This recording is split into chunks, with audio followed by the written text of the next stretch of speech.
Assalamualaikum warahmatullahi wabarakatuh. Apa kabar antum pada pagi hari ini? Alhamdulillah, luar biasa, Allahu Akbar. Yes. Baik teman-teman, alhamdulillahirrabbilalamin, kita dapat bertemu lagi pada kesempatan hari ini, di mana pada BSI hari ini Ustadz akan bercerita tentang kisah Nabi Muhammad SAW dengan anak yatim.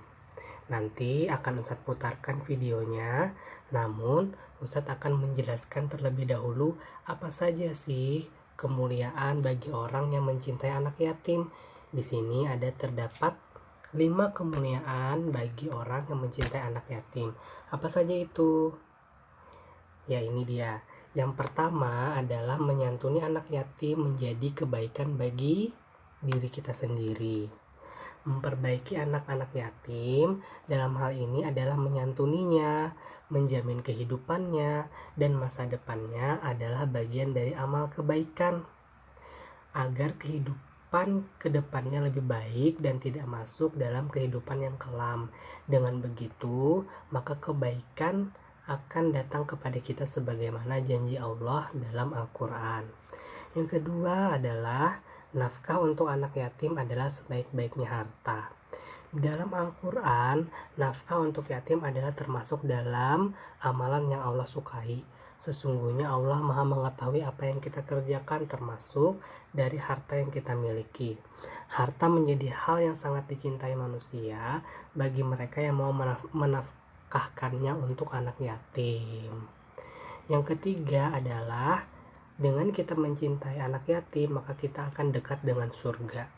Bagi mereka yang menanggung kehidupan anak yatim, seperti dalam hadis, janji Allah adalah surga.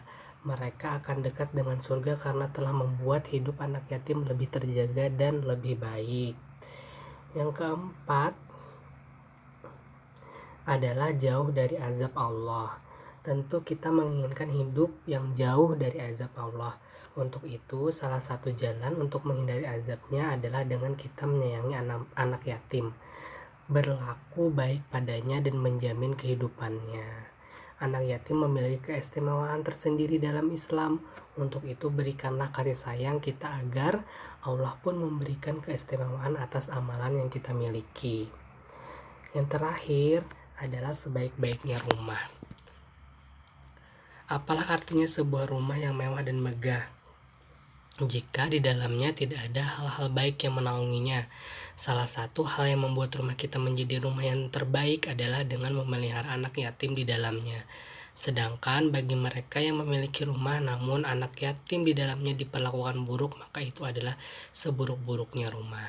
Nah, itulah 5 kemuliaan bagi mereka yang mencintai anak yatim. Setelah ini kita akan bersama-sama melihat video tentang Nabi Muhammad SAW yang sangat mencintai anak yatim dan bagaimana Nabi Muhammad SAW memperlakukan anak yatim tersebut. Selamat menyaksikan. Ketahui, Nabi Muhammad menaruh perhatian yang sangat besar terhadap anak-anak yatim. Pada suatu hari raya, Nabi Muhammad pergi keluar rumah untuk melaksanakan sholat Idul Fitri, sementara anak-anak sedang bermain dengan gembira di jalanan. Namun di kejauhan, tampak seorang anak kecil duduk berseberangan dengan mereka yang sedang bermain. Dengan pakaian sederhana dan tampak murung, ia menangis terseduh. Melihat hal itu, Nabi Muhammad segera menghampiri anak tersebut, lalu beliau berkata, "Nak, mengapa kau menangis dan tidak bermain bersama mereka?" Anak kecil itu tidak mengenali bahwa orang dewasa yang sedang berada di hadapannya adalah Nabi Muhammad yang merupakan utusan Allah. Ia pun menjawab, "Paman, ayahku telah meninggal." Ia mengikuti Nabi Muhammad dalam menghadapi musuh di sebuah pertempuran, tetapi ia gugur dalam medan perang tersebut. Nabi Muhammad mendengarkan dengan seksama rangkaian peristiwa dan nasib malang yang menimpa anak tersebut. Anak itu pun melanjutkan ceritanya. "Ibuku menikah lagi. Ia mengambil warisanku yang merupakan peninggalan ayah, sedangkan suaminya mengusirku. Kini aku tak memiliki apapun. Dan hari ini aku melihat teman sebayaku merayakan hari raya bersama ayah mereka. Perasaanku dikuasai oleh kehampaan tanpa ayah. Karena itulah aku menangis. Mendengar penjelasan dari anak malang itu, hati Nabi Muhammad runtuh. Ternyata masih ada anak-anak yatim dari sahabat yang gugur membela agama dan Rasulnya di medan perang yang mengalami nasib malang seperti anak itu.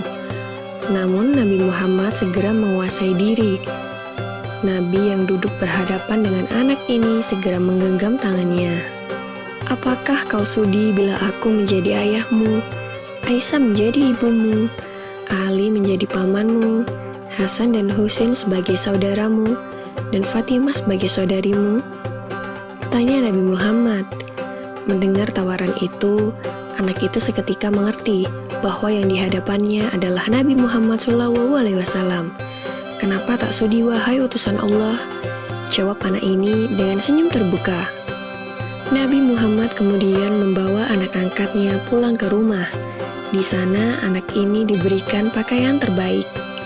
Ia dipersilahkan makan hingga kenyang. Penampilannya diperhatikan, lalu diberikan wangi-wangian. Setelah selesai, ia pun keluar dari rumah Nabi Muhammad dengan senyum dan wajah bahagia.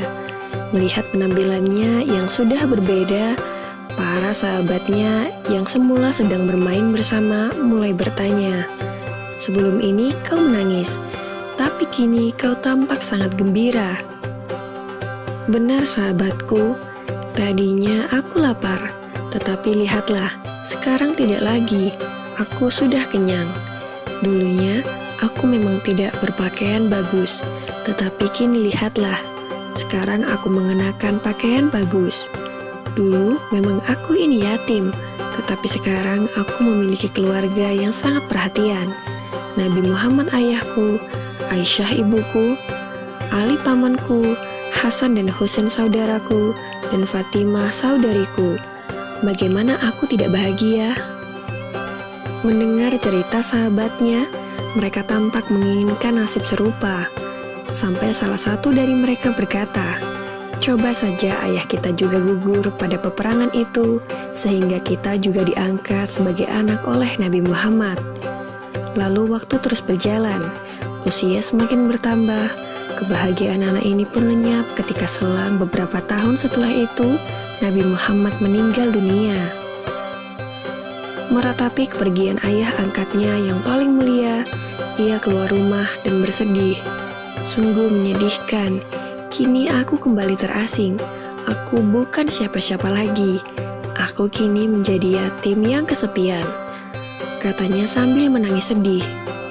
Sayyidina Abu Bakar As-Siddiq yang menyaksikan anak ini segera memeluknya. Sayyidina Abu Bakar kemudian mengambil alih pengasuhannya. Wallahu alam. Semoga kisah ini dapat mempertebal iman kita dan semakin percaya terhadap kebesaran dan kuasa Allah Subhanahu wa Ta'ala. Amin ya Rabbal Alamin.